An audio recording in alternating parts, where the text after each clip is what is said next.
Hello and welcome to our show tonight. The show is all about social media. The title is Opinionated. This is the second series, fourth episode. And in the studio, our guest tonight is Dr. Jude Ilun. Thank you very much. Cheers, Tibor. You did a good job of that. Thank you very much. Okay, I try my best, but I'm not always succeed with that. So, Jude, you are a course coordinator at ECU, and you are coordinating a course on public relations. Yes, that's correct. Which is probably includes social media. It does which now. Which is our topic tonight, social media. This is my social media piece for tonight. It's my smartphone. But before we start the interview, we should go and see one video which we're playing in Channel 9. Run that video, and the topic is social media unproductive? Well, here's a question for you. How much time do you spend on social media? The Australian Bureau of Statistics has found that West Australians are the worst in the country when it comes to wasting time online. That's a title we probably shouldn't be too pleased about owning. We're connected apparently a massive 19.7 hours a day to the internet, thanks largely to smartphones. The report also found that when it comes to Facebook, Aussies outnumber Britain and the US on site use, visiting on average 16 times a week. We also love Twitter, using it an average of 23 times per week. 51% check it at least once a day. 18% use Twitter consistently throughout the day. And about an hour a day is spent browsing social media. Bosses will be alarmed to hear this, when we should be working. And how's this for a stat? A report by Mice TPN found 6% of social media users admit to taking their smartphones or tablets to the toilets so they can keep browsing while they're doing whatever it is they need to do in there. So, while we love to stay in the loop, when it comes to work, having Facebook and other things open can waste hours, which of course is counterproductive. Joining us now is Adam Burrell from Tweet Perth and relationships counsellor Amanda Lambros. Good morning to you both. Good morning. Adam, firstly to you, you must hear those stats and think, is that all? Yeah, is that all for I Twitter? spend way more time than that on social media, but of course that is your job. I'm definitely bumping up those numbers. Are you surprised by those numbers? Given that I work in social media as a living, I'm not surprised by that at all. Essentially, that's my job, and yeah, those numbers are about on par, yeah. Do you see the need, though, for other people maybe to rein it in and pull back? There definitely is the need for that. I think it's just about being more, smarter with your time. So I think that's where people sort of need to learn how they can manage their time a bit better on social media. Amanda, as a relationships counsellor, are you seeing more and more people come in saying that social media is having a detrimental effect on their personal relationships? Unfortunately, I am. I'd really just like people to take that opportunity to unplug and connect one-on-one, breathe, put down the phone, set yourself those limitations, and just connect one-on-one socially. It's so addictive, though, and I suppose people think it's a fairly harmless, innocuous sort of thing to do. Is it hard to get people to even acknowledge that being on Facebook or Twitter or whatever is a problem? And it is addictive. There's research that actually shows that it's addictive because it releases dopamine, and it is a problem. People are realizing that it's really hard to put it down. It's, when do I put it down? Do I put it down when I'm having dinner with someone? Do I put it down at night? When is that cutoff time for me? Banning it in the workplace? Good idea? Well, not for you. Pretty sure Adam's going to say no. I think it should be to a certain extent. Obviously, if you have small children or an emergency comes up and you require know, to be contacted, that's a different story. But just for browsing Facebook and updating your twits, Yep. All right. Well, obviously banning it in your workplace is definitely not a good idea. It's not going to work. No. But there is definitely a time and place for it as well. So yeah. All right, Amanda. Some tips from you for pulling back and reining it in? Set yourself some really good limitations. So say either you're not going to use it during dinner time, or you're not going to use it beyond 9 o'clock at night, or you're not going to use it when you socially go out with someone because you're actually trying to socially connect with someone. Yeah, absolutely. So, you know, if you can set yourself those limitations, that's actually a really good starting point. Yeah, all right. And just lastly from you, Adam, do you ever tell yourself you have to pull in and have some other contact face-to-face with actual human beings? Yeah, definitely. I mean, and even at work, I'll actually put my phone to the side because that's the worst thing to actually, that distracts you, because if you push it to the side and you can't see the push notifications. Yeah. But yeah, definitely at night, just switch off from it and make sure you don't use it every second of the day. Easy to get locked into it, isn't it? Yeah. Amanda and Adam, appreciate your time this morning. Thanks for coming in. Thanks.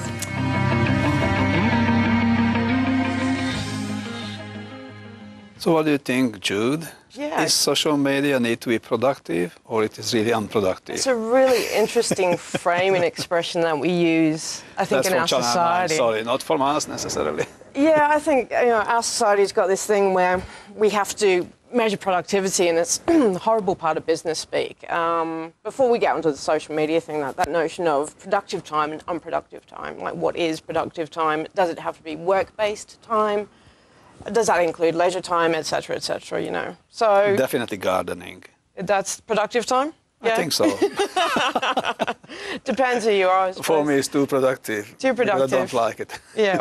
But social media. Social media, it can be, well, if it's part of your work, it's certainly productive. I know on the news broadcast, they said, I think an hour was wasted, wasted by workers who are on social media. But obviously, a lot of what we do at work has social media as part of it. In some ways, some of us who work in media fields certainly have to use it an awful lot, so it can be a huge part of our day. So, and also that notion of productivity is, you know, connecting with friends, even if we sort of see it as latent, as superficial. Is that unproductive? Yeah. Are we attaching this notion of being unproductive with superficiality? Perhaps, you know, you could argue the case there, but, you know, it might be a bit problematic. With productivity as a measurement. I agree with that. It's kind of tuning out. Yeah, sorry. So, Jules, how many different social media we got in hand on a daily basis? How many did people use? No, how many social media format we got? So we got your Facebook, so which is probably the most popular one. I think about 97% saturation in Australia or thereabouts. Twitter's another one. The video that we mentioned about 50%, which. But that's for Perth. Maybe true, maybe not. I don't know. I'm just talking to colleagues. I don't think that one's correct. I think we're floating around about 8 to 9%. Be interesting to see where they got their figures from that. It seemed a little bit high. Felt like Twitter was funding that program. So what else are we using on a daily basis? Certainly Snapchat for the younger ones, for youth, and Instagram's huge as well. WhatsApp is used here, but it's certainly used more in Southeast Asia, although there's certainly a market here. Why is that? Southeast Asia like that better? What's the reason? What do you think? Yeah, well, different nations, different groups of people prefer different platforms. If we're looking at the youth market here in Australia, they prefer Snapchats. Oftentimes they're across Facebook, across Instagram and across Snapchat, but they prefer Snapchat to the other formats because it's targeted towards the demographic. It's got a whole bunch of features which are kind of fun, silly to use. It's also, you know, if they get on Facebook and what have you, their parents and, you know, family are on there, you know, and even if you can sort of block things and what have you, it just makes it easier for them to have sort of more controlled and more kind of intimate connections on the Snapchat features rather than your Facebook and what have you. Same with Instagram. It's a much more visual mechanism. So when we sort of start looking at it, it really is stratified amongst different sort of demographics, particularly age demographics and class demographics as well. So what is the class demographic in social media? Yeah, well, in Australia. In Australia, looking at Instagram is certainly one that the richer classes tend to prefer for that sort of visual, highly aspirational aesthetic of Instagram. Yes. Much more so than Facebook. Facebook, I suppose, is much more dull and sort of tends to be more text-based to a point in Instagram, but Instagram's it's much more aspirational. But Facebook's, as I using it, or the family, it's full of pictures as well, and full of messages with the pictures. Yes. So it's a combination of all. Yeah, and we are seeing a convergence of the platforms which are borrowing from each other's features. Obviously, Facebook now has got like the stories function, like your Snapchat and what have you. So, and they kind of link over. I mean, Instagram and Facebook are essentially linked. Well, they are linked. So, you know, the content crosses over, and it's just how you display the information, which is a bit different, and what you want to use it for, in terms of its usage, what you want out of it. So, Jude, you didn't mention YouTube. Why is that? Is it not part of social media, or? It certainly can be, and it links across there. Oftentimes when we're talking about social media, we're talking about the sort of instant ones on your phone. So people tend to focus, when we're talking about social media, people tend to focus on your Facebooks, your Instagrams, your Snapchats, those ones that are sort of more directly communicative, if that's a good expression. It makes some sort of sense, yes. Directly communicative. I love it. So, what are the dangers of social media on a daily basis, on everyday life? On a daily basis, it's such a broad question. I mean, there's certainly some dangers in terms of talking there about some, sort of psychological issues with getting hooked on different social media platforms. I'll let the psychologist deal with that one. I mean, we are seeing some clusters in terms of social media. Some sort of youth clusters, like looking at sort of bullying and suicide and what have you. So that seems to be problematic. Why is that? Why problematic? Why is that? Well, bullying and no, not the bullying. No, bullying is problematic. yes, of course. But so how can we and what can we do against that? Oh, that's a difficult question. I mean, some people like to, I suppose, remove themselves from those situations. Some, it obviously is hugely beneficial if in schools and family groups that's monitored effectively. Another issue that we're sort of seeing recently is the rise of sort of some hate groups, some alt-right groups and what have you, and that's kind of particular interest, I suppose, globally in terms of, I mean, it's one of the great benefits of social media, seeing these disparate groups of people with particular interests coming together. It's one of the great benefits of social media and that notion of connectivity, but it also can be sort of great detriment, I suppose, to free speech, perhaps, I suppose, hate speech when various groups get together and they sort of form these, what you might call echo chambers, whereby there's dominant voices in there that do not get challenged. So everyone is on the same page. Kind of, and almost sort of feeds into these sort of more and more extremist ideas in terms of what they're thinking and how they think. I mean, a really good example is recently, I think it was in the last couple of days, we've had Milo, what's his name, over in Sydney? Melbourne? From Sydney, I don't want to give too much publicity.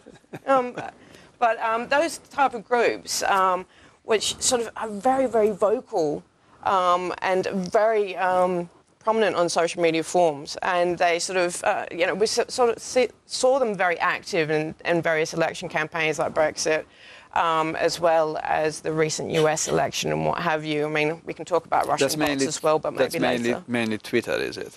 Their platform. Not just Twitter. I mean, you've got 4chan. You've also got places like Tumblr and what have you. Anywhere where that group can congregate, oftentimes anonymously as well, because then they can be as outrageous and what have you as you like. I mean, it's both positive in that you can be anonymous and you can kind of express things and form groups of people in a positive sense, but it also obviously has that negative side as well.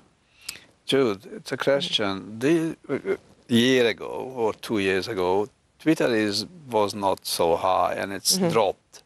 Yes, it did last year. Do you think because we got Donald Trump now, who is twittering days and nights, mainly nights and early mornings? I'd like to say that it's his fault that that Twitter has dropped and that maybe Twitter might kick him off and that might be amazing. I think people are actually drawn to Trump's tweets. For how outrageous they are and also to keep up. When anything happens, everyone is like, what's Trump going to say now? I mean, he's even managed to annoy Theresa May recently. So he is very entertaining. I think it's part of the problem, really. And that is part of his problem or part of the social media problem? Certainly part of his problem.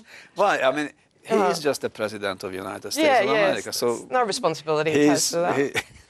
He not have the right to use social media. He needs to use it with some responsibility. He needs to watch what he says. Yeah, I mean, he has. I think he really feeds into the rise of a lot of sort of extremist groups, and in terms of not just the sort of conservative right that we see in Western society, but also upsetting a whole bunch of other groups and minorities in Australia and elsewhere. So Twitter is the hands on the United States president. Is in Australia, is something like the politicians using Twitter as like Trump, or don't. Or yeah, not, I not don't on the think, ball yet. I don't think anyone quite uses Twitter like Trump. So what social media are politicians using? Yeah, Is they it any definitely use survey on it. that? I don't think they use it quite like Trump. They certainly use it to get messages out there. It's a lot more controlled here. You can say that politics in Australia is far more banal than the US and certainly even Europe. So here we tend towards the kind of conservative, kind of the centre. Let's not upset anyone. We'll just kind of do what everyone, what the majority thinks, which is almost one of the reasons I think we had the postal survey, just to make sure that that was okay and we can actually say that, gay marriage, etc., is fine, and then we can actually do that. So it's, let's not be too outrageous. So how social media reacted on today's decision? Yeah, on gay marriage. Yeah, the last couple of hours it's been flooded. Lots of rainbows. It was pretty amazing to see this afternoon. I think that will go through the rest of the night, actually. So which one?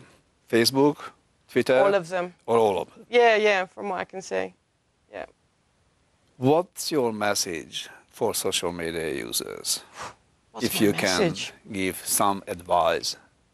To the individual user or corporations or? Both. Well, interestingly, we were talking the other day at a conference and looking at how to actually portray messages. And it's that notion of doing authenticity, so being consistent, being congruent in all the things that you do and across all platforms as well. So, yeah, that would be the key takeaway if you want to summarise it in that much. One more thing before we finishing with this segment. I just read in the papers over the weekend that the Perth College is banned smartphones in 2016-17 year in the study year. And what do you think about that? The reaction from the kids was obviously rejecting the not use of the smartphones in recess and in lunch breaks. However, after 2 months, they enjoy to not using it. I wouldn't be too surprised at that. I think it's a good idea. Obviously, you need to have the kids have them at particular times of the day so they can contact their parents. And at university, we certainly we actually encourage students to use their phones during class to sort of fact check, etc., etc. It's part of what we do. But I think it is a bit different in high school. So I think actually banning in recess and lunchtime is probably quite a good idea. It encourages that notion what they achieved. real-time connection.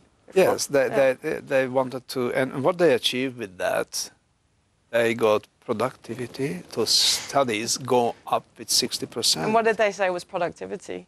The studies, so their brain worked better, they studied more, so their outcome was 60% extra compared with the previous one, and their relationship rebuilt. The personal relationship, so the kids and the girls, because it's a girls' school, obviously, talking to each other, which not happened before. So that's amazing. However, the controversy probably comes in here when the school now contacted all the parents and advised them to not let the girls to take social media into their room in any format. That would be difficult to police, wouldn't it? I don't imagine that would work. But the parents are agreed. Yeah. Did they do it? That's what they're doing from now on. They're doing it from now on? December, It'd be interesting to see the outcomes, absolutely. So on that note, we have to finish this part of the episode. Thank you, Tibor. And before we go into the break, we have to mention our sponsor. And the sponsors are Ninga Maya. The second one is CBF. Then the next one is, I don't know which one is the next one. Yes, no. So we're coming back to the sponsors later on. Stay tuned, because after the break, we're back again with Opinionated.